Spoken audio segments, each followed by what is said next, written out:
Ladies and gentlemen, boys and girls, excited viewers from all around the world and people who have just stumbled upon this page by accident, it is my distinct pleasure to welcome you to the final round of group games for these particular outfits here in the first day of Division 1 Canadian Ultimate Championships. I am Lorcan Murray. I'm joined by Rebecca Thompson, but you don't want to hear from us. You want to hear about the action happening on the pitch, and look at that action right now. A huge layout grab, and that just goes to show you just how Queens will compete for each other time and time again. One of the real strong contenders here, and you can see just the fluidity, how the poise, how relaxed they are moving the disc down the pitch. That one floats ever so slightly, and a huge imposing block screaming through. That is excellent defensive pressure by Matthew McDonald, and he immediately goes down the line to collect the disc, taking it away and into the middle of the pitch. And Manitoba now with a chance to break to open the game. Jaden Rich with the disc in the middle of the pitch, and once again he goes back to the talismanic McDonald, who immediately puts it deep, waiting for it. He was trying to reach Basher, who gets a little bit of one himself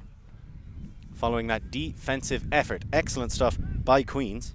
Yeah, quite a bit of contact there on that initial play of the game. Manitoba looking for a chance to get a break right off the bat, and I think just maybe a little bit too much focus on where the disc was and not watching necessarily where the player was as he went for that one. So a little bit of incidental contact. We'll see just how much influence it had on the play, according to both the observer and the players discussing it right now.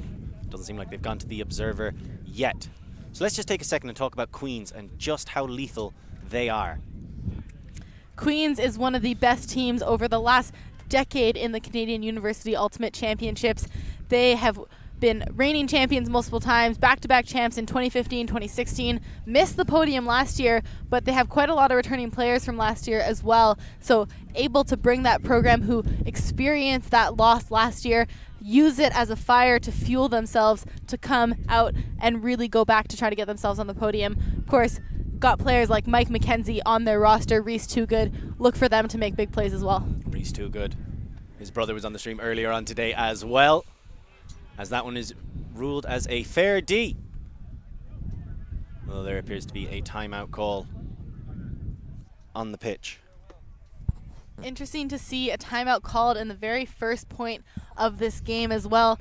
Hasn't been a long point yet, so not totally typical. Maybe, I think Queens here looks like they're talking to the observer as well, wanting to make sure that this game isn't one that goes with a lot of contact, so just settle it down before that becomes an issue right at the start of the game. Exactly when it needs to be addressed. The timeout call, a little peculiar, but I imagine Queens just trying to settle themselves down, weren't too happy with the overthrow. Queens decided favourites, I think it's fair to say, coming into this game, Rebecca. Manitoba slightly less established, but still have a couple of moves themselves. They have an awful lot of rookies, about 9 players, primarily among them Stephen Crew, one of the Canadian under-20 players. They are missing Ryan McDonald, another one of their Canadian under-20 players, unfortunately injured. Yeah, Manitoba, a fairly young team, but a program with a lot of rich history at these championships as well. So some experience mixed with the young talent should be an interesting combination. So Brett Basher picks up the disc. He's being tightly marked, as they immediately go for that quick cut to try and open up the break side, but the pop maybe came a little bit too close to the open. They weren't able to get it off. That's fantastic forcing, potentially generating the turn, and you've got to give an awful lot of credit to the work of Eric Zhu, one of the rookies on this side, a national level track and field star until he was usurped by the Ultimate program in Queen's University.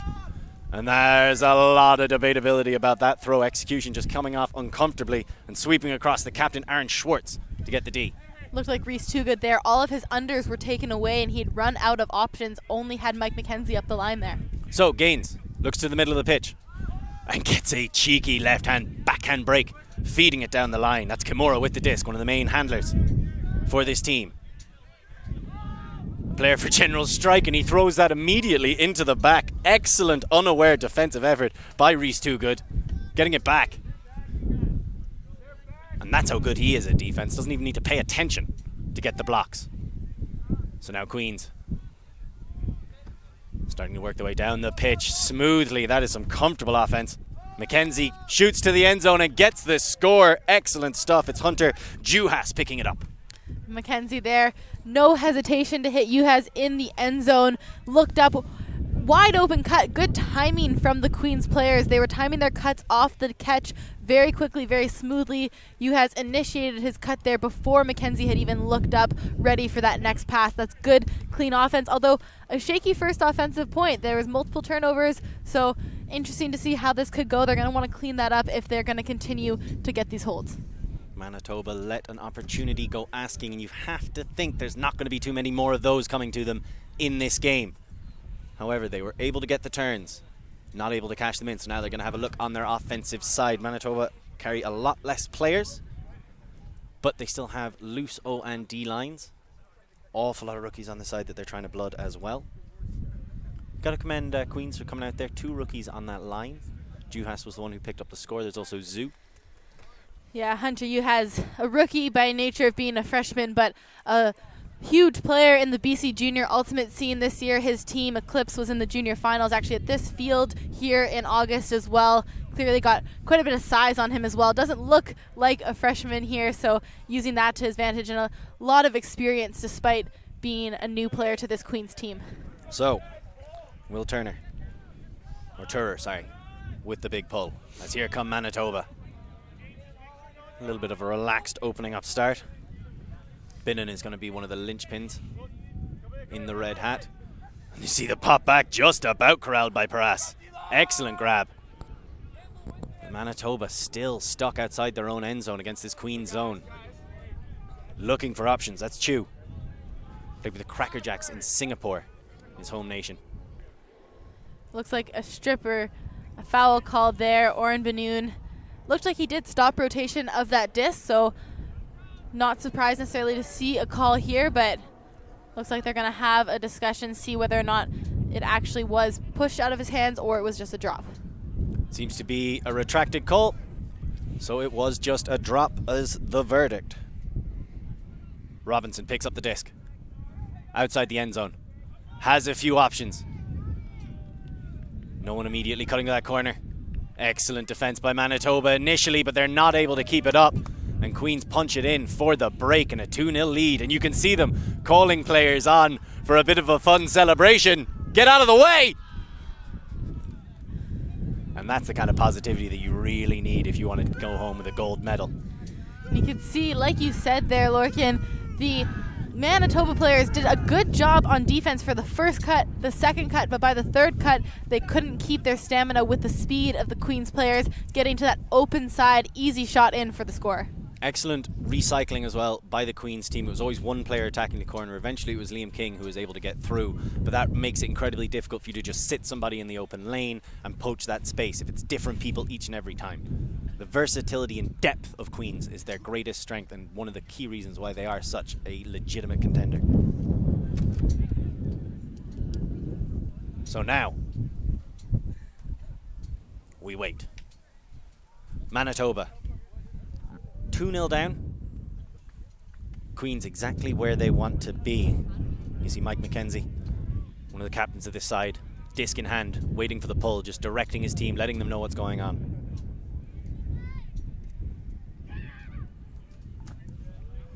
As there goes up the pull. Nicely done as it moves them into the back of the end zone with the roll, and now Benun is in a little bit of trouble. His opposite number, Connor Good, trying to come down and put some pressure on him, but not able to get it down the line magnificently to Kimura. Kimura decides against the deep shot to Basher. I'm a little bit confused by that, but Crew pops it back into the middle.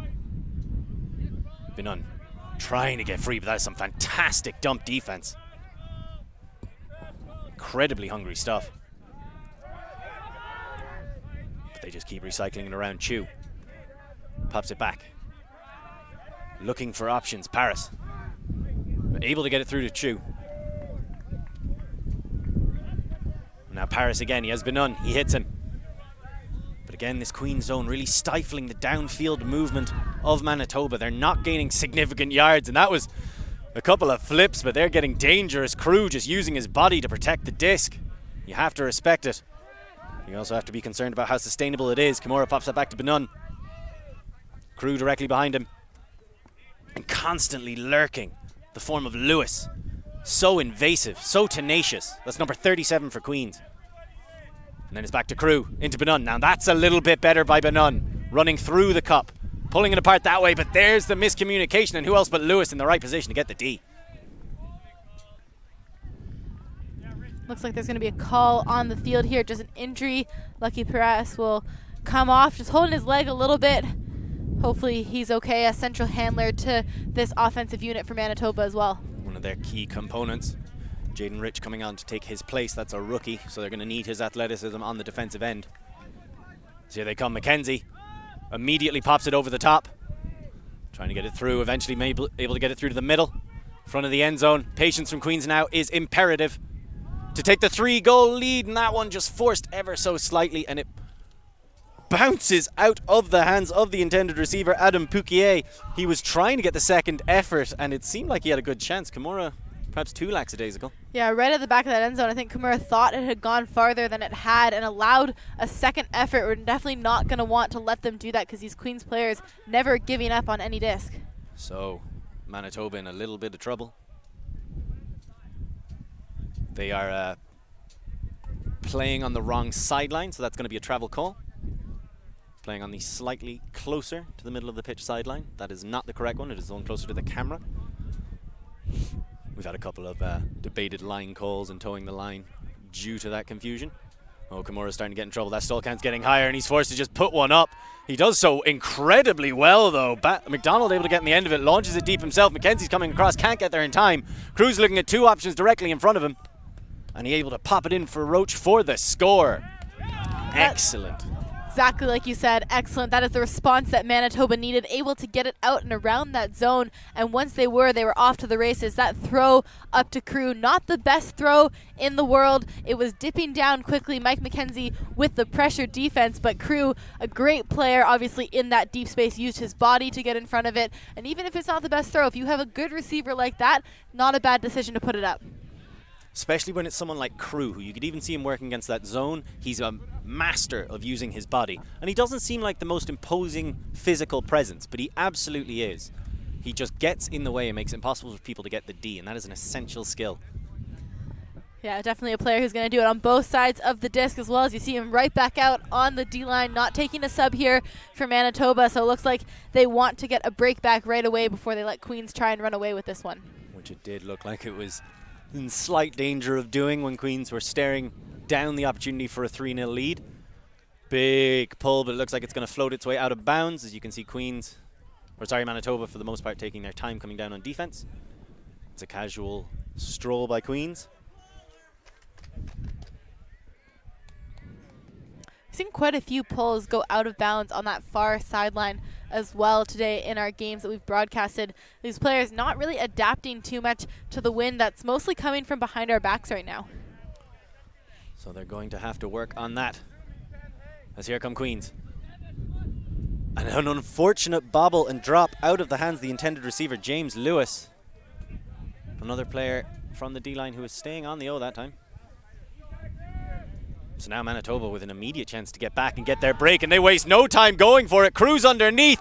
Phenomenal defensive effort, screaming across and getting the block. I like that shot straight away from Kimura, but excellent defensive effort by Queens. Two people there to help out. Again, yeah, when you have a receiver like Crew, that is a good shot from Kimura, but with the likes of Uhas and McKenzie in that space, that's always going to be a tough one for anyone to come down with.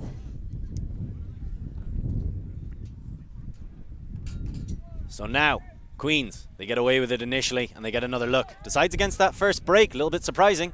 Lewis cuts to the open side, but it's poorly timed. Cuts off the dump. Eventually, McKenzie's able to get free.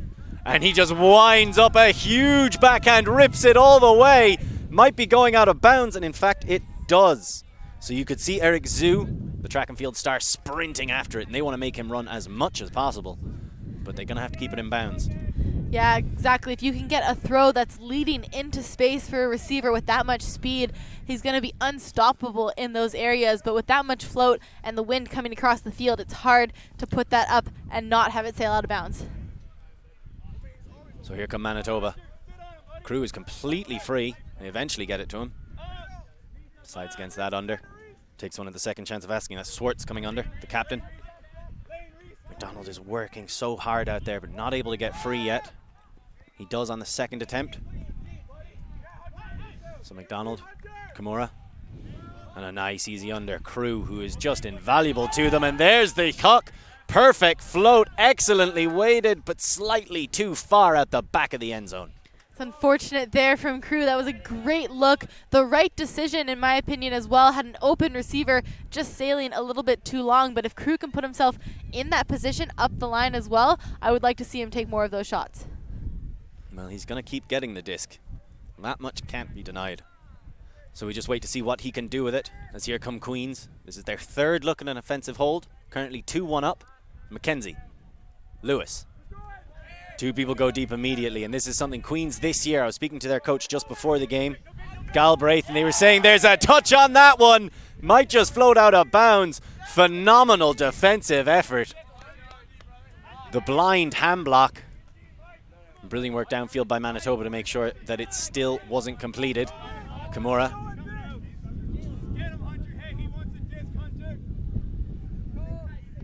Right now, Zua McTavish having quite the battle. Andrew McTavish, number 19 for Manitoba, a rookie for the side. There's now Kimura starting to get into a bit of trouble. He's forced to put one up.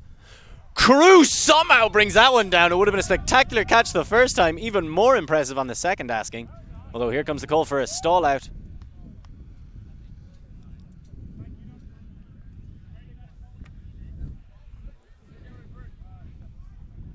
And there it is. Mackenzie just taps it down. Just waiting for the confirmation on the stall out. It's a great matchup between Kimura and Mackenzie there as well. Kimura getting the touch on that hug from Mackenzie, and then Mackenzie immediately stalling him back down. Fantastic work as Mackenzie now a low release backhand. It's beautiful. As they're right on the end zone line and they try to get through. McTavish comes across to get the block, although there seems to be a little conversation. Juhas thinks maybe he was a bit too physical. I think that there was contact on that play. However, I do also think that Juhas dropped it before the contact occurred, just being a little bit too casual going for that one-handed grab there right in the end zone. Being a bit too cash in the end zone. So now Manitoba, who have come incredibly close to getting a few breaks in this point.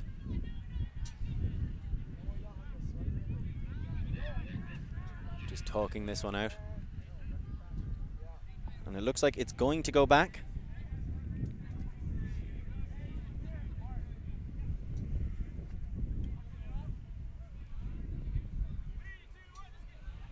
So searching. Too good. Putting in work in the dump to get free. Sends it to the middle. And this is a dangerous position. And well done, Lewis feeds Mackenzie. Mackenzie, once again, making it look easy. He's a player who is certainly going to be throwing up those big assists and getting points here for the Queens team.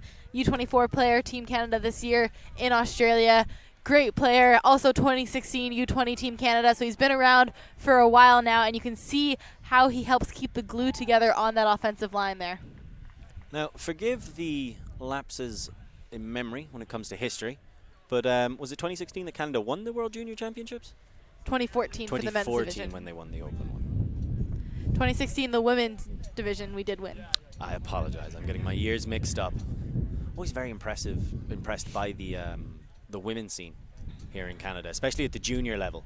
The whole time I've been playing, because I'd only ever interact with them when it would be at the World Championships. So the World Championships in Dublin playing, or seeing them play in Heilbronn in 2010 as well. Excellent junior programs here in Canada, especially on the women's side, certainly. So, Queens able to hold. Haven't looked too efficient doing it. There's been a lot of turnovers. So Manitoba, plenty of reasons to stay active, to mentally stay involved in this game. The opening exchanges haven't gone their way, but they have shown a few cracks that they can exploit if they make the necessary adjustments. But Queens' defense right now looks stifling.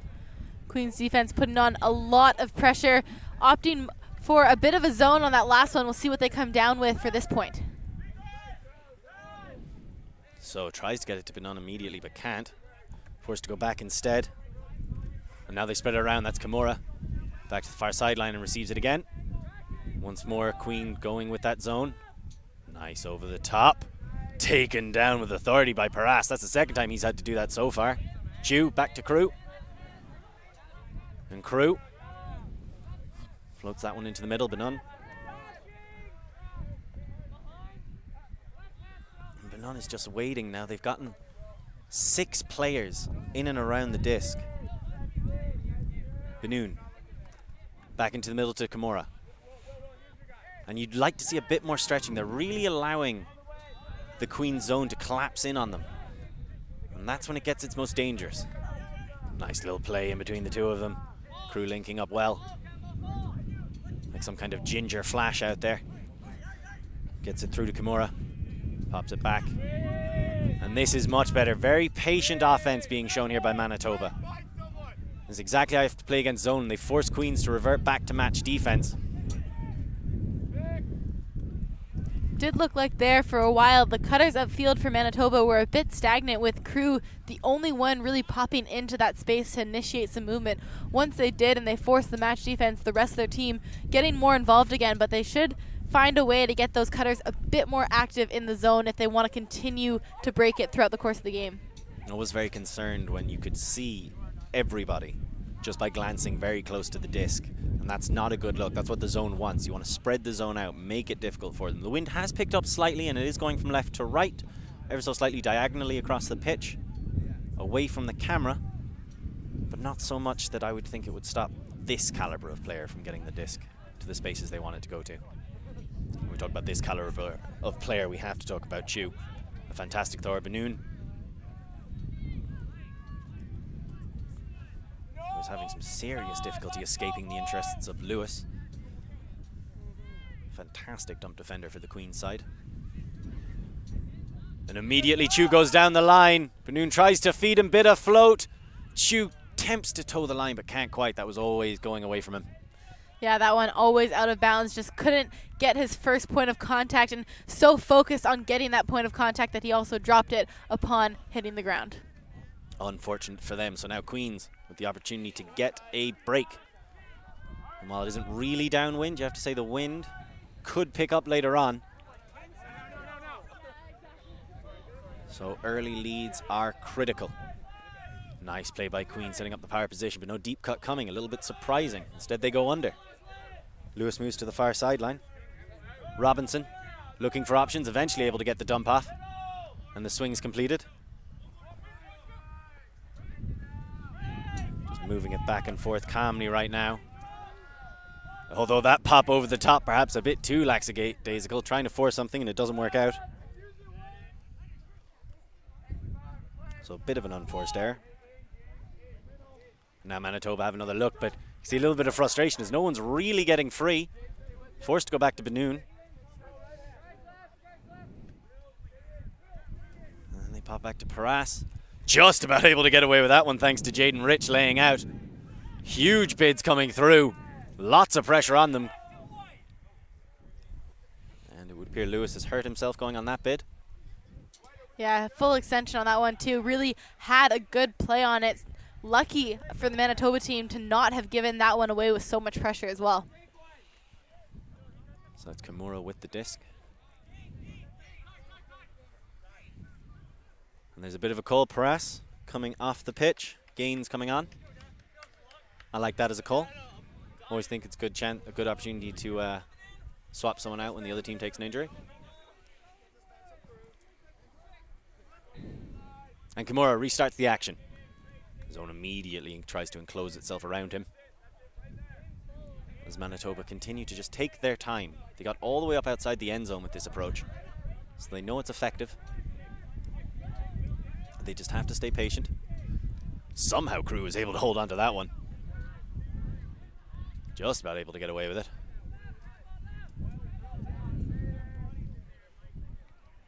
So right now we see Gaines, who came on. He gives it to Crew. Crew thinks about sending the flick. Huck decides against it. I wouldn't mind them testing that though. Oh, and there's some fantastic pressure, but perhaps a call on the contact. A little bit of a collision. The two bodies of Robinson.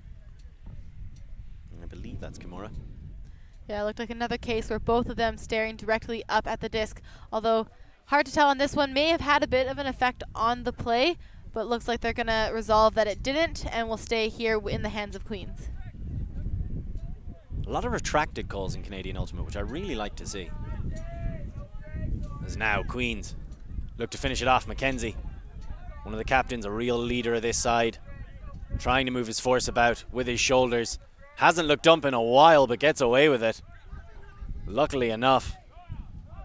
McLean back into the centre to McKenzie. They keep swinging it all the way around, and that is textbook end zone offense. Finished off by Turner. Queens making it look so easy there. And like you said, McKenzie on that earlier throw didn't really turn to his dump at all. So a little bit lucky that he got an extra cut at a late stall count coming in. But once they did reset that, able to get it back into the middle, swinging around to a wide open break side. That's exactly what your coaches tell you not to do. Hold on to the disc and keep doing those shoulder fakes until somebody cuts to the break side. At some point you have to just turn around and dump. He gets away with it, but then immediately swinging all the way to the opposite side, which was brilliant by Queens. So 4-1. They were able to get a hold to start the game, and then a break. And then that is another break there for them. So 3 points the lead. And starting to pull away from Manitoba, and you can't help but feel that that could be a trend that will continue for the rest of this game. Yeah, I definitely think that Queens, the way they're playing, have an upper hand. I don't think they'll be happy with all of their points so far. They've had quite a few turnovers, not keeping the possession as much as they probably would like to for a team of this caliber. So they'll likely look to clean it up a little bit more, but I don't see any way that they don't continue to pull away at the rate that they're going. So what do you think Manitoba can do to claw their way back into this game? I think Manitoba need to get more movement and spread the field in the zone. You mentioned it earlier, they're crowded quite close around the disc. Their cutters are in near. They're not really stretching it deep. They send one person deep occasionally, and the deep defense from Queens very easily able to track that down. They've got to try to split the deep if they're going to send someone that way and spread the field a bit more. It's generally Lachlan Roach that they send deep, and honestly, he's a young lad. I say test him. Just float it up. Give him a 50-50, see if he can come down with it, because he comes down with it, that is going to give your team a lot of energy. We saw it earlier with that grab by Van Duzer in the opening game of the day, and just how that electrified his side. That disc goes out for a pull, so a nice offside call. It's always nice when that works out for you. Yeah, the offside call was on Queens previously, and unfortunately couldn't give a better pull the second time. The first one wasn't so good either, falling a bit short. So, Benoon taking his time walking to the center point of the pitch. And immediately a cut comes across to the break side, but he can't hit it. And Crew has gone deep, and there we go. That's what we were looking for, just a little bit more of that, and it works so well. That is fantastic offense here from this Manitoba team, initiating right off the middle play. Nice to be able to bring that disc into the brick mark and immediately execute it as well. Get their D-line back on the field. And if Manitoba can pull out some more plays like that, they may not be quite down and out just yet.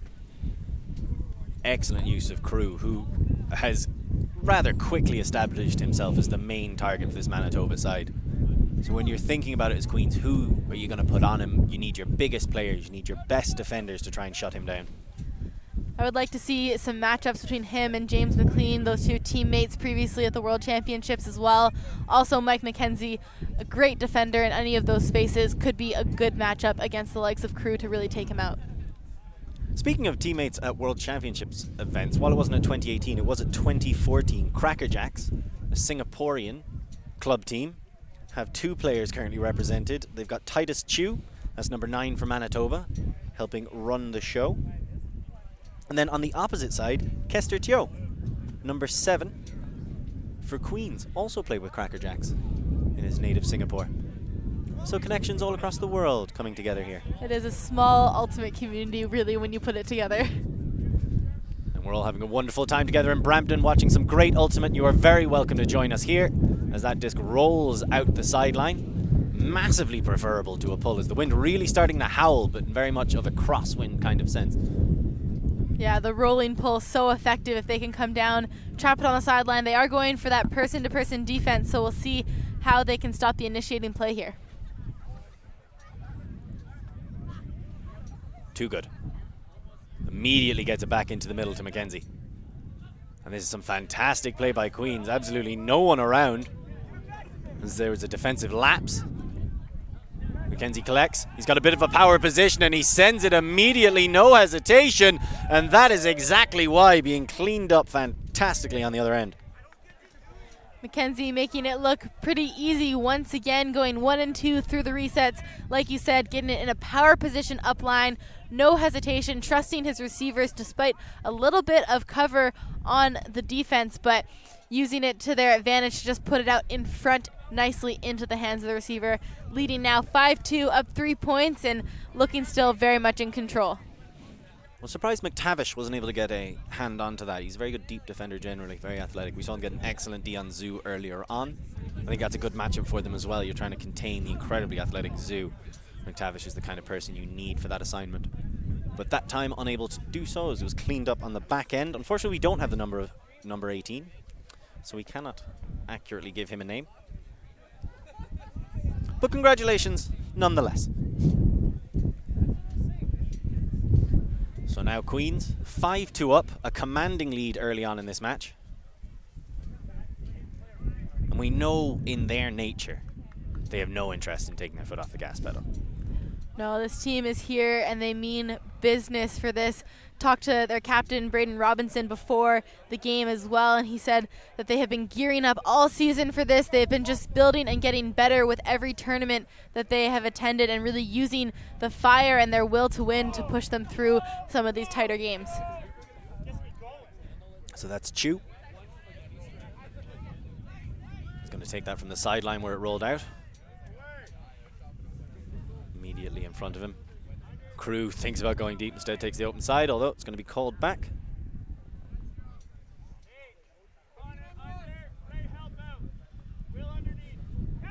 Tries to get it down the line and just about able to get it to Benoon. Has a deep shot available and takes it.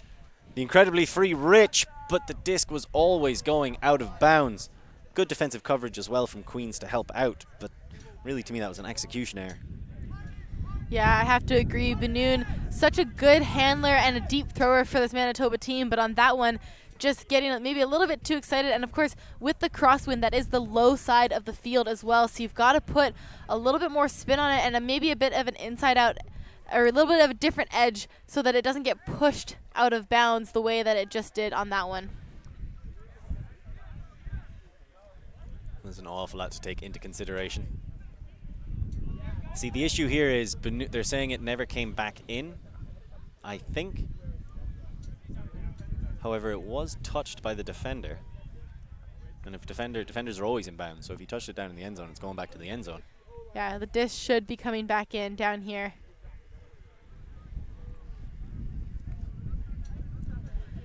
They're waving it up.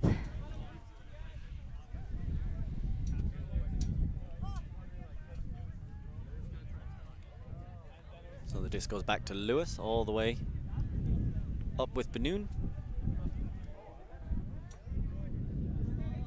And Queens get midfield position, very desirable. As they look to strike back, and the sun breaking through the clouds as Queens look to break through this Manitoba defense. Both of them shining here in the afternoon. Looking incredibly comfortable with the disc in hand, flowing down the pitch effortlessly. Almost get to that break side. Excellent coverage by Crew on the defensive end. But Queens, unshaken, just continue to move it around. Their swinging in front of the end zone has been textbook, which is very important when you're in university.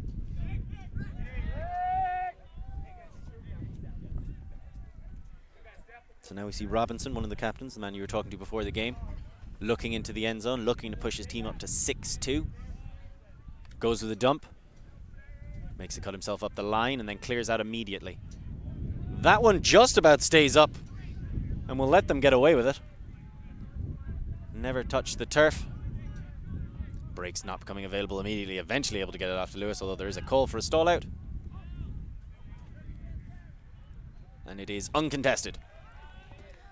That's something else. This is the fewest amount of contested stall outs I've ever seen in my life. Yeah, very interesting to see these players really tight on the mark, but not extending their stall counts, speeding up their stall counts as they get excited. So Benoon again tries to go back to the well and hit Crew. That one just bouncing off the edge of his cuticles. Really thought he was going to be able to bring that in. Not because it was a good throw, but because he's that good of a receiver. But that one was just an inch too far. A better look on that one than the previous throw Benoon put up, but CUUC just not quite able to come down. That one was always blading very quickly towards the ground as well. I still like the use of CUUC in those deep spaces, but need to readjust those throws just a little bit if they want them to be effective. As Queens go back to work, centering it into the middle, and that's Robinson.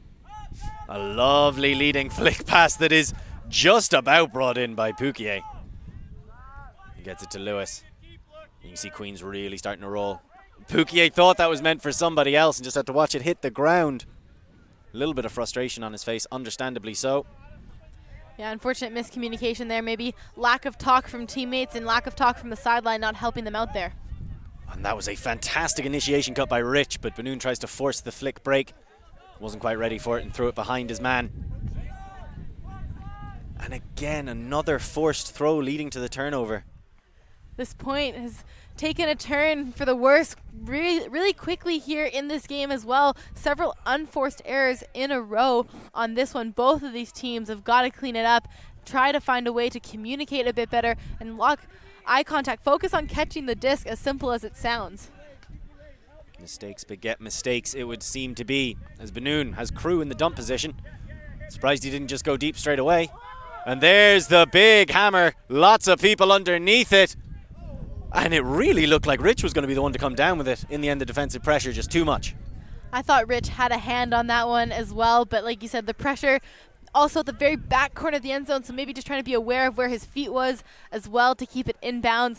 Not an easy combination to make a snag back there.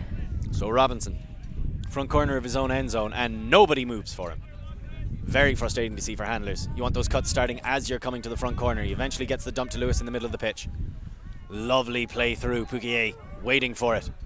And a nice play down the line. Queen's starting to remember who they are, and there's a huge deep shot, exactly what they're all about.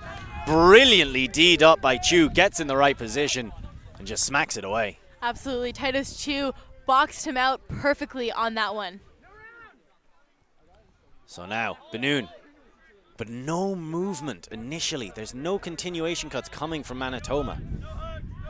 They look locked in place, like a blind man in wet concrete. Benoon has to go for another deep shot, and look at who's waiting for him in acres of space. Maybe they can do it with just CUUC. It doesn't seem likely, but they're definitely going to try. And a nice leading pass all the way across for Paris, and that's the easiest catch he's had to make all game. Amazing play there. Benoon completely out of options on that point as well, stuck down by his own end zone cone and has to go for the break backhand. But great job. We got to give credit to CUUC on that one for recognizing that it was a late stall count, starting that cut as quickly as he could figure it out, and the speed to get to that disc that was put up as well. Incredible job. Like you said, we'll see if they can sustain that through the course of this game, running through the likes of Benoon and CUUC, but pretty effective on these last couple O points here for Manitoba. Looking a lot better, but again, another point that had a few turnovers, and it really seems like something's wrong with Paris. He was trying to play through the pain, but now he's being carried off by two teammates.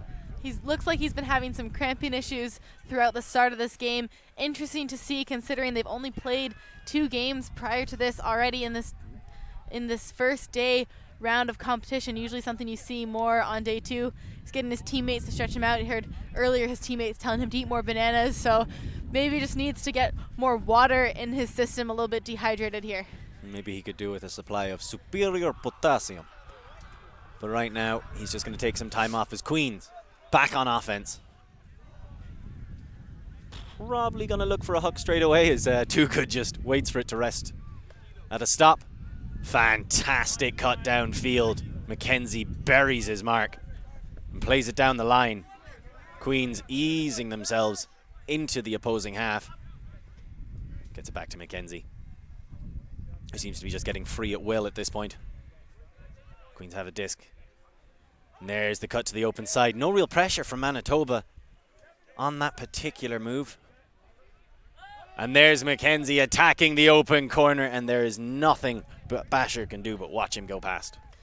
Mike McKenzie does such a good job of committing to his cuts and making that one little fake, not dancing too much, and it's all it takes to make your defender move, and then he's wide open on the open side. He's being marked by McDonald, who's definitely one of the better defenders, I think, on this Manitoba side, and marked him very well. He was close, but the trust from the thrower to get it to him, and then of course, like you say, when there's that much definition to a dump cut, it's so much more reliable. When you see somebody go do, and then stand there saying, look, he's looking at me now, so if you throw it anywhere, that is one of the worst things for me. Give me a sprint, and if I can hit you, I'll hit you, and if not, I'm going to float it up to the other side where somebody should be coming on the dump. Absolutely, and I think we've seen the Queen's cutters do a good job of that across the board as well, making committed cuts and then clearing very quickly and effectively for somebody else to cut into that space as well. The clearing has been very impressive, especially in the end zone. So Queens 6-3 up, enjoying that lead, bolstered by the 2 breaks they've been able to achieve so far in this half. Manitoba slightly with the wind to their advantage, but realistically it's just coming straight across the pitch, ever so slightly left to right. Will make putting up hucks a little bit more difficult. We've seen both of these teams big fans of shooting it deep, although Manitoba's hasn't seemed to be as voluntary as Queens. Manitoba more doing it as kind of a desperation. It's worked out a few times, but absolutely. We saw one initiating play with Benoon and crew that seemed to be planned. Everything else has been a last-ditch, late stall count effort to get the disc out of their own end. So Benoon sends it back and receives it. Nice little bit of play straight through that zone. So crew looks for the easy pop, goes for the one backwards instead. They need a bit of movement. That cup is not really being pulled apart, and they're being allowed to constrict around the handlers. Deep shot momentarily becomes available to crew. They don't take it this time, which one has to wonder about. Gains, and that's beautifully played through to Kimura, or CUUC, sorry. He has Benoon, gets it to him just about. Robinson was creeping in on the defensive end, and that's crew to Gains. Manitoba looking very comfortable as they work their way down. CUUC, Kimura. He's got a lot of space in that break side, and you can see him looking to it with Crew's ginger figure streaking for the score. Excellent throw by Benoon. A much better offensive point here from the Manitoba team. Every throw was intentional, what they wanted to make rather than those late stall count efforts we were seeing earlier. Good job working it through the cut. They got a better flow with their cutters getting more involved and looking for those holes in the cup rather than relying primarily on their handlers. Once they break down this Queen's Cup, they get it through the spaces, they're off to the races here. So starting to show the tactical adjustments that we were saying they needed to make, really, if we wanted to see them get back in the game. So there's an offensive hold, and it was a very composed offensive hold. I would say probably their most composed. So now they've proven they can get the disc off Queens as well, but they have not shown they're capable of doing anything with it. Yeah, we'll have to see if they can make any adjustments with their defensive line. You see Crew again staying out here. I think it's a good choice given the fact that he is the most dynamic in terms of when they do turn it over. He is going to initiate those cuts deep, going to the end zone, but definitely need a little bit more composure with their handlers on this defensive unit. I also like to see CUUC out there as well. He's going to stay on the pitch. Great handling power for them. But first off, they'll need to get the disc back. And Queens looked very impressive on their last possession. The huck goes up. And here they come. Too Good lets that one go. And then receives it in the middle of the pitch. And here comes a Manitoba zone. Let's see how Queens react. Their cutters take a little bit of time to set up, but you can see the spacing difference.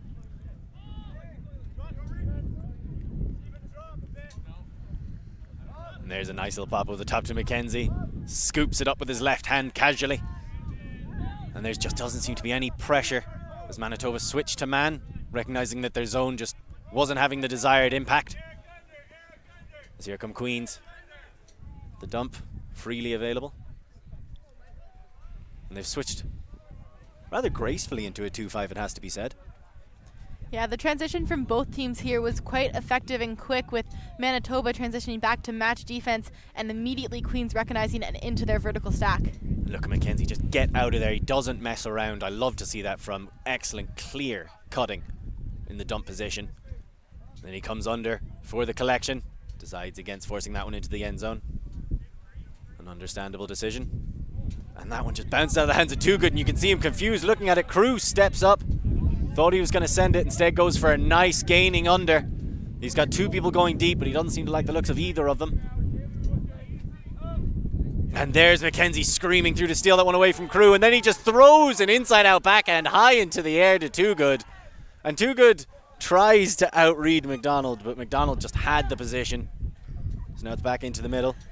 Kimura.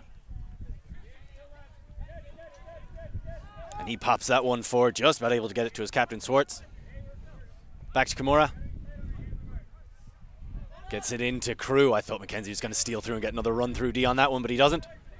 And Kimura has a deep shot available and takes it. Beautifully weighted, excellently into the hands of Basher. So now he stares down the end zone. McTavish screams through to try and get there for him. Kimura collects it again. So that's Makura, Basher, and back to Kimura. That's who you want in front of the end zone. But the cuts aren't really coming with any urgency, and in the end he's forced to just put it forward as the stall count, you have to assume, was getting dangerously high. The only option for Kimura there was to try to get it through to the middle of that stack, but like you said, too high of a stall count. So Too Good, or sorry, not Too Good, but Mackenzie immediately sends that to Zoo, finds the space between two players. He's so quick, but that time showing off his hops as well. Drops it backwards. Juhas. And he gets it to Too Good, who just pops it in for the quick and easy score. Excellent stuff out of Queens when they got the second look at it. And really, Zoo should not have come down with that throw. There was two deep defenders there who just watched the disc sit into his hands, didn't make any attempt to make a play on it, and that is not something that Manitoba can afford to do. Get complacent, assume that a throw might not make it to a player. Well done there by Queens to read it all the way and to stay following the movement of the disc, but Manitoba a little bit complacent on that defensive play there. So for anybody who's watching this game and is trying to gain insight into how to take apart Queens or some of the things they like to do, immediately following a turn, they love to set up Mackenzie in a power position, and if Zoo sees anybody on his team who he thinks he can put it, Too Good and Mackenzie obviously prominent amongst them, but there's plenty of shooters on that side, he just burns deep. He's only a rookie. What he knows is track and field, so that means what he knows is how to run really fast and jump quite high. And he just keeps on doing that. The defenders, I thought, were a lot wiser to it on that instance, but he still managed to come down with it. I'm not entirely sure how. He was considerably shorter than both of the Manitoba defenders, but that's exactly where hunger will get you. Yeah, absolutely. Zoo just putting everything out there with his speed, like you said, using his athleticism to get there. I think teams, if they're going to want to shut that down, they really have to force him under and put the disc in his hand, see what he can do with it as a first-year player on this team. It'll be interesting to see. It'll be very exciting to see how he develops as well over the next few years. That kind of raw athleticism is such a useful resource to have on a college side. And we're always trying to steal away players from other sports who maybe become somewhat disenfranchised with those cultures. And there goes the pull, curving towards the sideline. Landed out of bounds. So I'm not sure if Benoon is going to take that from the brick or from the sideline. He can take it in the middle with USAU rules. I apologize, I keep forgetting that, of course. A slight difference, of course. It really punishes the pulls. You think Absolutely. that would, even considering that accentuates the value of a pull, this is some of the worst pulling I've ever seen at a high-level tournament. Across the board, yesterday, today, just not great. So Benoon gets it across. Chew. Looking around, eventually gets it back to the figure of Gaines. And Gaines to Kimura. Gaines and Kimura, teammates on general strike. Almost made top 8 of Worlds, unfortunately fell to the French side. Shaq coming out of Pornichet. So Benoon, Gaines. Crew is well covered. A huge bid, but it comes up empty. Chew is able to get the disc in the end. And a casual little high step as the Queen's defender gets back into position. And Benoon sees the opportunity. The defense was caught napping the wing out of position, and they're able to get the score. Absolutely great play there from Manitoba. Like you said, taking advantage of the fact that the defense was no longer tracking the cuts of the deep strikes there and using a great throw into space. Offender had to take a couple steps backwards and fell backwards as he caught the disc. Just wanted to make sure, I think, that he had that one in his hands. Jaden Rich there with the amazing grab. And Manitoba looking like they're going to keep some of the same players back on the field, looking like they really want to go and get this break before halftime. And here's the difference between the teams. Manitoba keeping a lot of their major players still out on the pitch. The likes of Kimura, Crew, Chew, Gaines staying out there. However, Queens, wholesale change. So they bring on 7 brand new players. They have 20 players to pull from, a lot of them coming from the Toro youth system based in Toronto. I want to make sure we give them a shout out, generating the next generation, and they've been doing it for quite a while. And then there's also Kingston as well. Peter Gelbreth is one of the coaches over the summer, and there's a good few Kingston players on this side. So that always breeds continuity, which is essential when you consider the brevity of the Canadian Ultimate season.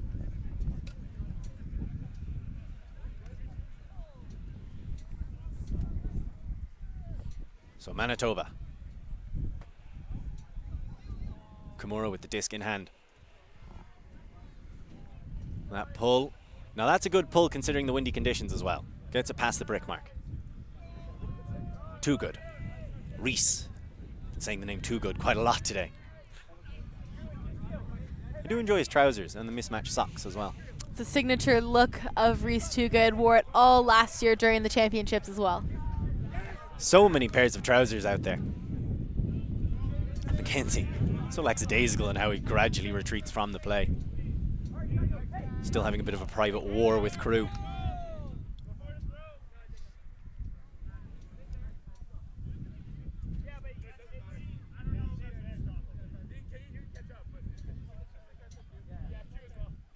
I'd like to point out, I'm very sorry if I've been incorrectly naming James Lewis, but in my defense, Queens have 2 players with the same number.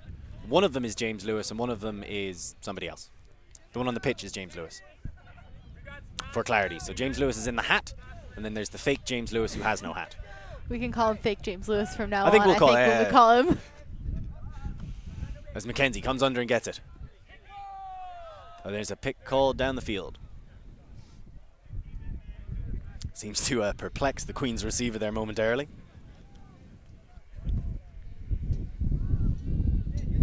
Another thing I like about this Queens side, they have 8 players on their O-line and 12 players on their D-line. A fairly common occurrence with some of the bigger elite clubs, something they're trying to replicate. Their trusted core on the offensive side, and there's a load of athletes willing to put in effort on the defensive one. So that's Lewis, the real Lewis. Gets it back to Too Good in the middle of the pitch. And a nice play through by Queens. Linking up excellently right now. Michaud puts up a questionable decision and the wind just carries it away from Zoo. He is zippy, but some things are beyond even his remit.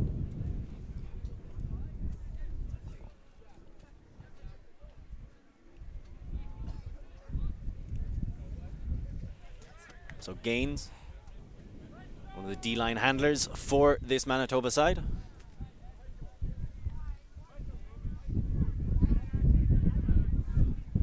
Immediately winds up and goes with a big huck. Underneath it is McDonald. He's going to have to beat a lot of people. He comes close to doing it, and Crew tries to run through to catch up with him, but can't quite. I like Crew being heads up there, looking for that second attempt on the disc, not giving up before it's hit the ground, but unfortunately for that one, just good defensive play, and that disc very close to the sideline as well. Mackenzie eventually able to get it through to Michaud in the middle of the pitch. Michaud, Lewis. He's got options deep, decides against them, and Too Good seems to have had to pull up there. Perhaps a cramp. Seeing quite a few cramps on the field today. McDonald as well for Manitoba with just stretching, had some cramping issues earlier as well. Paras, of course. So hopefully that's the only issue here with Too Good. Hard to tell, but it seems to be it. Having a bit of a laugh on the sideline. Time for a bit of frontier physiotherapy. Does the cold make you cramp more? I always thought that was a dehydration thing. Typically we see this more in the heat in the summer games. Interesting to have seen it as many times as we have in this game today. So Queens with an awful lot of space on the open side. Currently occupied almost exclusively by Robinson. Does a quick pirouette cut. And gets it down the line just about to the waiting hands of Michaud.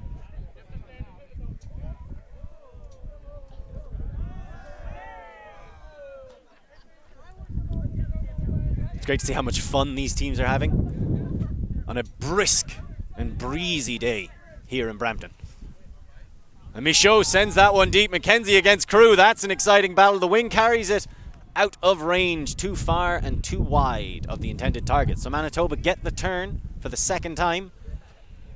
Mackenzie was tracking that one all the way as well, using the speed to get there. And definitely if that one had stayed in bounds, there would have been no question Mackenzie would have come up with that one, knocking his hat off halfway as he ran to catch up to that one. But Manitoba just putting enough pressure, I think, on the throw to put enough speed on it that it has to sail out of bounds with the wind. Any pressure on the mark is going to make it a lot harder for those throws to come up. So Gaines, I would probably call a travel that on that throw as well. He seemed to really carry himself forward too much in his attempts to escape Zoo. Good cut from McDonald, nicely isolated as well. Lots of open side for him, but he doesn't get a second look at it. Swartz goes down the line, but he doesn't like it, and Gaines just held his hand in one position. But that's the understanding he has with his General Strike teammate Kimura. That's Chew. Swartz can't get free, clears out. Gaines. Swartz is completely unmarked. Excellent recognition, but brilliant work by Michaud. Knew the deep shot was coming, able to get up and get the D. Wants it back. Currently no one on him. Zoo's directly in front. He instead opts to arc it all the way around for a break. In this win, that's a difficult throw. And Gaines saw it all the way as well. Yeah, without the kind of weather we're experiencing right now, that would have been a great shot across field, but he had a wide open Zoo under right in front of him and still opted to take the riskier shot there. See, this is the problem. If you're going to turn down the open side under, you best make sure it's a completion. And exposing the underside of the disc to the wind coming from behind the camera to the opposite sideline is just dangerous business. We've seen a lot of shots get carried that way in that end zone. Good work by Kimura to get that into the middle. Swartz on an under. You see Chew going deep. Pops it back to Kimura. He has options on the sideline, decides against it. Can't get it to McDonald in time either. So McDonald is forced to try and turn around again. And Zoo is getting closer and closer to Swartz on every single one of those plays. Big layup, big by Michaud. He wants a second D, but he can't get there in time. Rich throws that one outside of the outstretched hands of Chew. So now Queens with another look at the offensive hold. It has not been a clean game. Not by any stretch of the imagination. Lots of errors on both sides. Some down to the conditions, some down to just, I think, a bit of bloodlust. And I think if you're Queens, you're definitely going to want to clean it up going into the later stages of this tournament. They're not going to get away with as many turns as they've had today against teams like Guelph, who are so punishing on those transitions. I'd have to agree with you. Right now, this would be a very different score if they're going up against the likes of Guelph. Of course, that's easy to say. It is, at the end of the day, a hypothetical.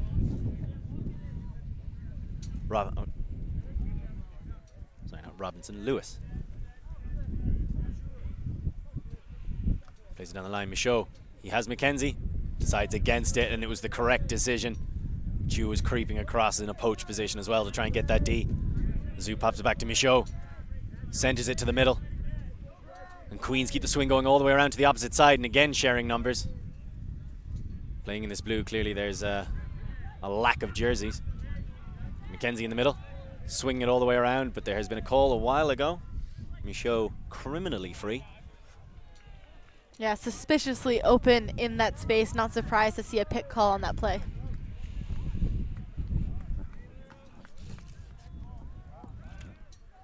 Sorry if you hear any rustling as we try to operate our machinery from within our blankets. Lovely play down the line, and Lewis sends that one. It's high and was always going to be difficult to bring in, asking an awful lot of his receiver. See the way Lewis just stared after his throw right there, knowing that wasn't exactly the execution that he should have put on it, just needing to keep that low and into the hands of his teammate for a wide open side goal. So, Manitoba with yet another look. And once more it's Gaines tasked with trying to lead them out of this end zone. Although he seems to be making what I consider an executive decision and going for the timeout. I like that call. I think at this point there's been so many turnovers on this one, so many execution errors as well, so not even good defensive plays, just dropping and throwing it away. So both teams want to clean it up, and Manitoba, despite the position of calling this timeout in the corner, I think it's a good call when they're down by 2 points. Queens has the opportunity to take half, and they really want to get a break in before that happens. They really need to get a break in before that happens. Queens did start the game on offense, so Manitoba will receive it coming out, but receiving it at 8-5 is very different to receiving it at 8-6. They have got a lot of fighting spirit, but they are still searching for that break.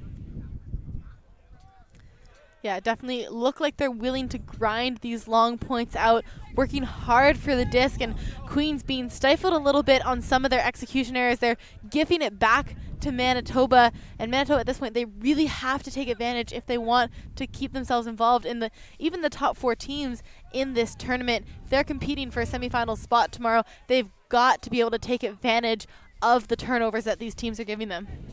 I do think Manitoba could take a page out of Queen's book and just work on their clearing. A lot of the time they do a great job of creating the space. Someone will cut into it, not get it on the first look, try and do a little shimmy shake and then get free again. You need to just clear out straight away and let somebody else have a look, as it's leading to some clogging. An immediate cut under by Kimura, trying to get free for Gaines. Instead it's to Chu in the middle. McDonald can't quite do much. Kimura working so hard, but a huge layout D by Lewis. And that's what happens when you just run in the straight direction. Lewis knew what was coming, poised and strikes like a viper. So now Mackenzie looking to take half, 8-5, directly in front of the end zone. You have to think they're going to try and isolate Zoo at the front of stack. Gaines going with the no look D, and eventually that's a fantastic break for the score in half at 8-5 to Queens.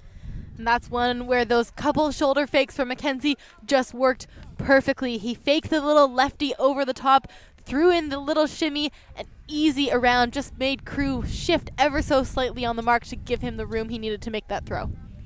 Brilliant stuff by Queens. Mackenzie really the tip of that spear right now. So we're going to take a quick 5-minute break for half, and then we will come back to finish off this game here in the early afternoon at the Canadian Ultimate University Championships.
Welcome back, ladies and gentlemen, to the second half of this close encounter.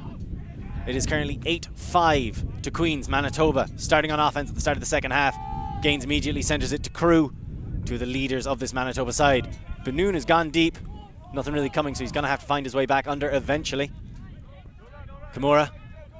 Gaines can't get free for him, so he's going to have to resort to a huge shot deep. But Benoon, who might have spent that whole point just hanging out deep, eventually able to collect it. McLean could only watch as he drifts past him. I was surprised to see Benoon opt to go for that deep space at the very start of that point. He's been in the handler position the entire course of the game, but like you said, he didn't actually come all the way back under, stayed, hung out deep, and as soon as it hit a late stall count, the defense from Queens just let him go there as well, and Kimura taking advantage, a perfect throw into his hands. It really was, and especially because it seemed like it was a bit of a desperation throw. The stall count was getting higher, but there's Benoon, and I was concerned because you saw him go deep. He didn't get the disc, and it was a lackadaisical clear back into the middle. Clearly one of those, I've gone deep, I'm going to pretend to go under, and as soon as a deep option comes available, I'm going to go deep again. It did work out for them, and it's one thing we've seen this Manitoba do a couple times is they've had really great late stall count plays in their arsenal, and it's something that if you do get stuck in those situations, knowing that your throwers like Kimura and Benoon can put up a really good huck at stall 8 or 9 and have a receiver, this time surprisingly is Benoon in that space, unlike the likes of Crew previously, but it is a very good asset to have on your team. So now, exactly how they wanted to start the second half, coming out with a flawless offensive hold. Manitoba still looking for their first break of the game. Sorts with a big pull. We could hear the sound of that disc hitting the ground from here as Too Good picks it up. The man in purple thinks about the deep, it doesn't. Excellent little play by Rich. Forced to go back to Michaud. Back to Too Good. Awful lot of flows on that one, but Lewis has plenty of time. McDonald was nowhere near him. Down the line to McKenzie. And you can really start to see the fatigue starting to show up on the more veteran players of Manitoba. Been putting in some executive shifts. Michaud. Nothing coming available for him straight away. Eventually he gets it to Zoo. Zoo, not a man whose throws they have the greatest faith in, but he's able to just step back and get it to Too Good. McKenzie. So casual, and there's Zoo. Buries his man and goes open side, but it bounces out of his hands. You can see the smile and the laugh there between Zoo and McKenzie. Zoo apologizing. I think he just mistimed his jump and the disc bobbled a little bit in the wind. McKenzie, I think, giving him a little bit of a joke there for that one, but looks like they'll get back on defense, try and get it back into their possession. So Swartz tries to go up the line, but unfortunately it bounces out of the hands of two of his teammates, both Gaines and McDonald, having sketchy looks. So McKenzie, and he's so lethal in this position. He's been breaking people at will all day. Just about able to get that one to Too Good, though. Down the line, a big bid by McDonald, doesn't get anywhere. Huge bid by Crew, does! Punching it away for the block on the end zone line. It did look like McKenzie had just about a half a foot of separation there. If that disc had been put perfectly into space in front of him up the line, he could have possibly chased onto it, but just a little bit too much float on it. Sat up for the D, but again, Manitoba from that same corner of the field giving it straight back to the Queens offense. And that is now the man you want with the disc in his hands, McKenzie, and it's another break for another score. This one collected by Hunter Juhas. So Queens making it look pretty simple here again, keeping it at 9-6, that 3-point lead. They don't have the biggest lead that we've seen teams like them have before, but they also look very comfortable. Despite some of the turns on this point, they don't look too worried that they won't be able to get it back into their possession again. So, and you have to worry about that going forward. That's a devaluation of the disc. And much like when it happens with currency, it can lead to a destabilization of your entire infrastructure. It's just one of those things that you cannot allow to happen, and it does seem like Queens, because they know they can get away with it, are okay with letting it happen. Fun quick aside, I'm from Belfast in Northern Ireland. We also have a university called Queen's. That is a very good fun fact, actually. I did not know that. I also lived in Limerick for a very long time, which is the San Francisco of Ireland, and we also have a lot of queens. To go back, fun lessons about the history of Lorcan.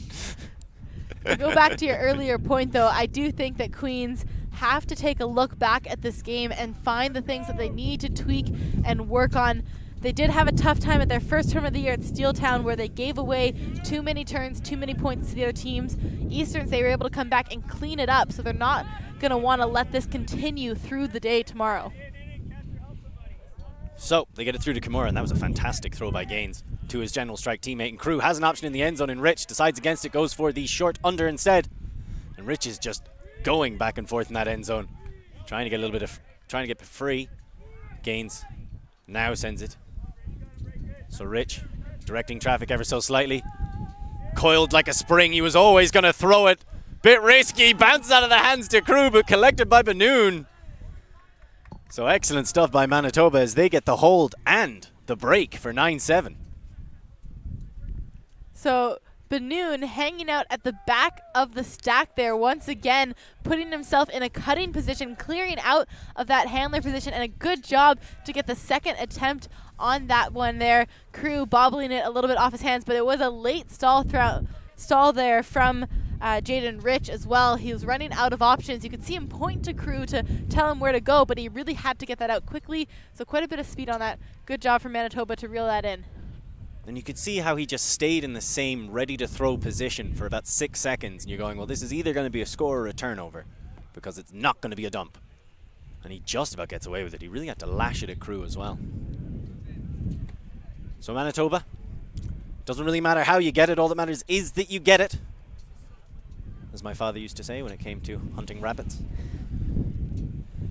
Also applicable here. Manitoba closed the gap incrementally. 9-7. The wind really starting to howl. Still though, mostly coming from behind us.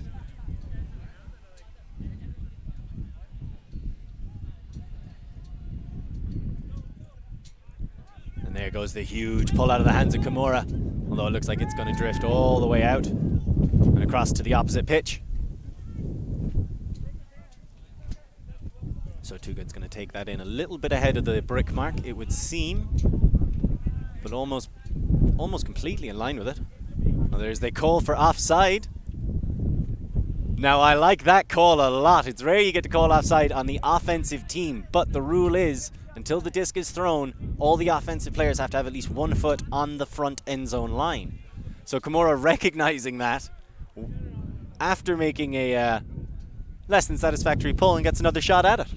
See if he can put one up that maybe rolls out of that far sideline, allowing them to set up some defense and trap Queens on the low side of the field.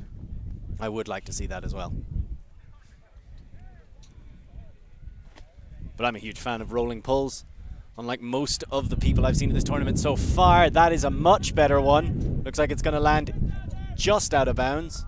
Landed almost directly on the line, and of course line is out of bounds, but that pull from Kimura, much better. Just keep it a tiny bit lower and that's going to hit and roll out of that sideline.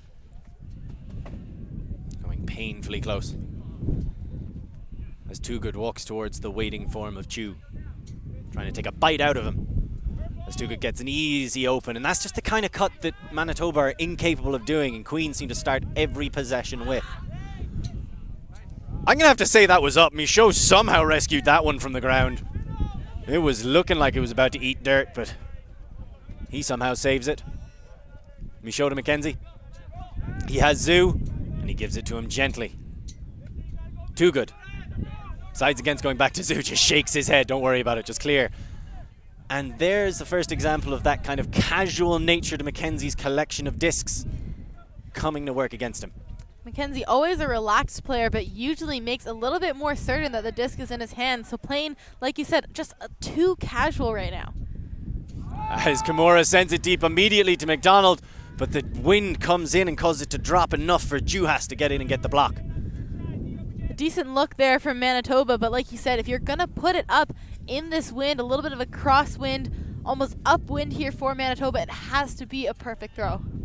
I would have preferred to see him try and grind that out a little bit. Just don't try and punch it in. This is a huge moment. You get a break here, it's 9-8. That's touching distance. So too good. Has Mackenzie directly in front of him. CUUC, at this point, I don't think he's capable of putting in enough effort to stop that under for that small amount of gain. Too good to Michaud. Doesn't like anything that's happening downfield for him, gets it back to too good. And there's Mackenzie. Again looking to go break side and then swing open side, but he goes to Zoo instead. Trying to get that swing off the sides against it. Mackenzie once again makes himself available, as he always does. And there's the huge flick throw. Coming across, brilliantly read downfield, and a timeout immediately called by Queens. It's a good timeout call. He had absolutely no one going with him right when he looked. As soon as he made that catch, took a second to look up, had no one there. They're at 9-7 up right now, and they've only got about 7 minutes or so left in the time to go in this game. So Queens really wanting to make sure they can get this point to help secure them the victory. Don't want to let Manitoba get in a break now with that little time left to go. So for those of us amongst the audience who may be confused by the difference between today and yesterday, could you just explain the cap system for Division 1? So there's a hard cap at 85 minutes. When the hard cap goes, if it goes during your point, you finish out the point you're playing. Whatever the score is at the end of that point is the final score of the game. If it goes between points, you play one more point to finish the game, and that is it. So what that means is there is a potential for a game to keep going once the hard cap goes, but you have to be within touching distance of your opponents. You have to be within 1 point. Any more than that, then whoever scores that final point, you are done. So that is something that has to be on Manitoba's mind.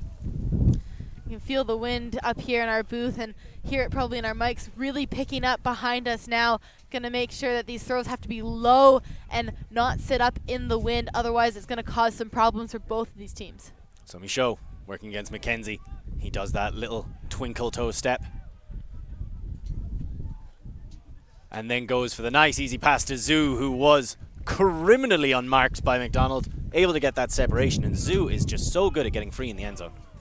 Zoo doing a really good job. He cut deep into the end zone and then made a hard undercut as if it was in the rest of the field, and it was very effective in this situation. Like you said, a bit of twinkle toes cutting there from Mike Mackenzie.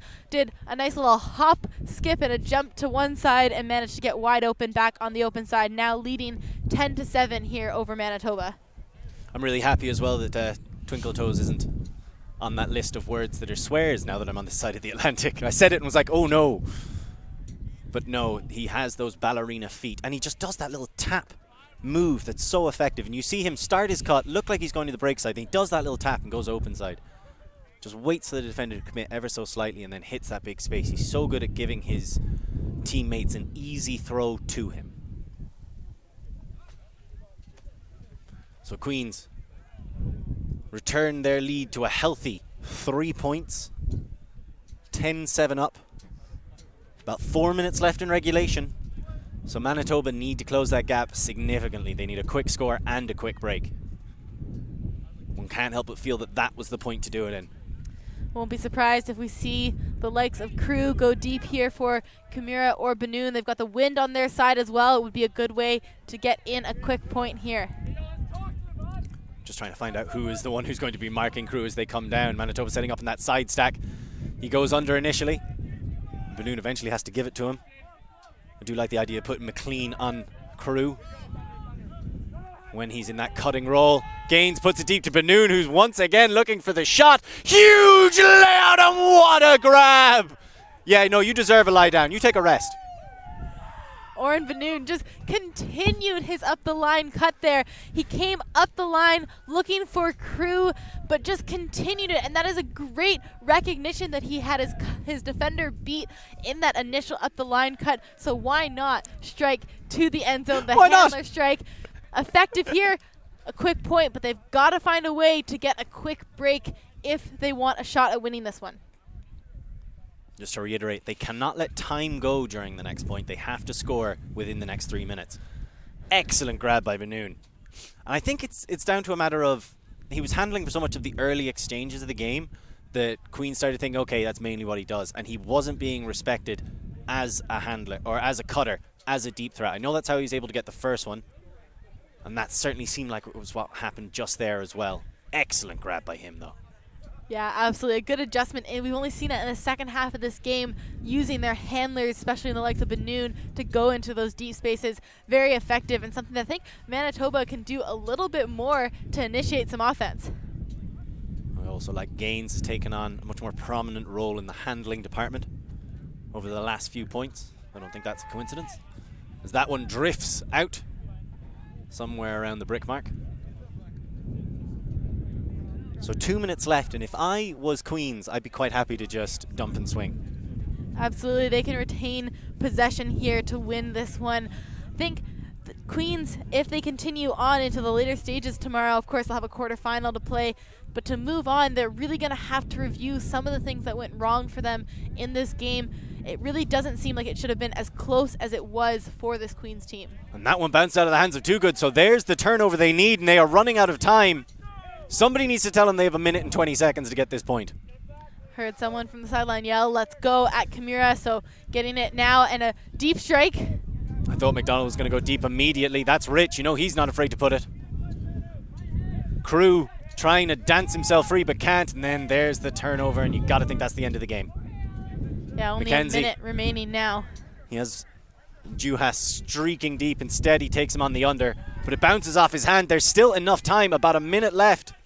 Swartz taking his time. He doesn't have that much of it. This is gripping. Don't have time to discuss it either.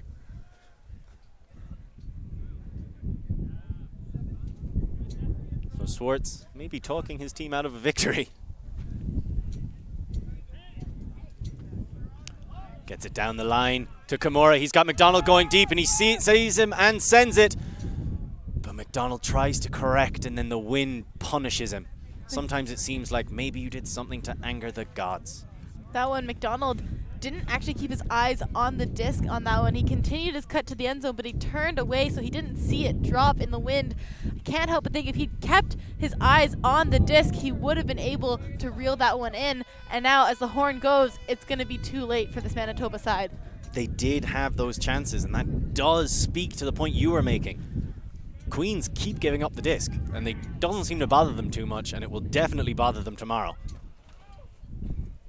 As now they look to finish this game off with a flourish. Mackenzie, he has a couple of people going deep, but he decides against sending it to them.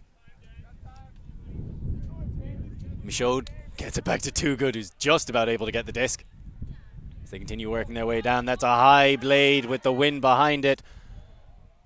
And doing everything he can, Mackenzie, but it bounces out of his hands. And I've seen so many of those throws, and people keep doing them. Big outside-in blades with the wind pushing under the disc. That is going to be almost impossible to read.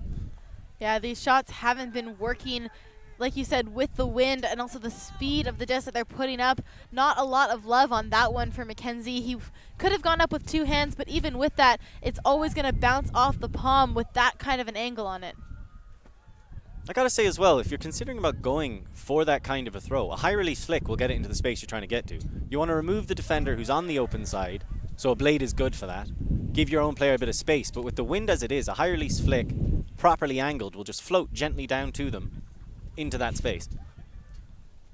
There's Kimura. Tries to get the breakthrough to McDonald, but can't. Crew stops the roll. Michaud. Too Good. Still trying to find a way to finish this game. Has Michaud in front of him. Goes to the break side to Mackenzie. Mackenzie's got an awful lot of space. Uncontested foul. Too Good gets to pick it back up.